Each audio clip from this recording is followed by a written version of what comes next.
It's more than just a football ground, you know. Ninian Park has played host to other events. So here's lifelong Cardiff City fan Lee Bailey to take you through some of the more unusual Ninian highlights.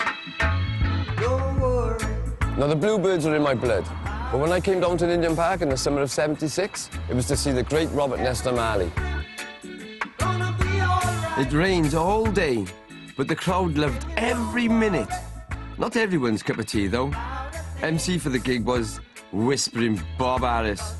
Not much of a Ninian fan. I didn't really enjoy it that much because the stadium, even then, felt so old, slightly ramshackle and run down. It was literally my job to go out onto stage and bring on the bands.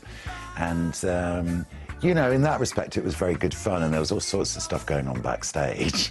You would think, wouldn't you, that with Bob Marley and the Wailers playing on stage, that it would lift the whole atmosphere.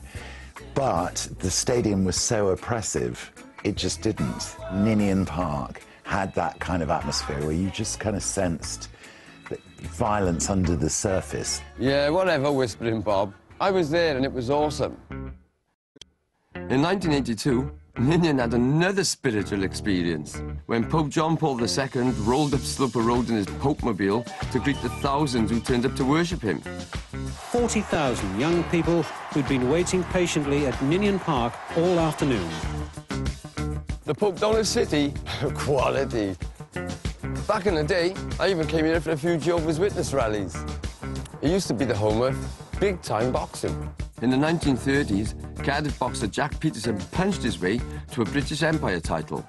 In '67, murder boxer Howard Winston had a world title rematch against Vicente Salvador. Winston lost. He was robbed. And when Cardiff held the Empire Games in '58, Ninian Park hosted the show jumping. Imagine, horses galloping round our pitch. They even let the rugby boys loose on the yellow turf. Rugby league in the '80s.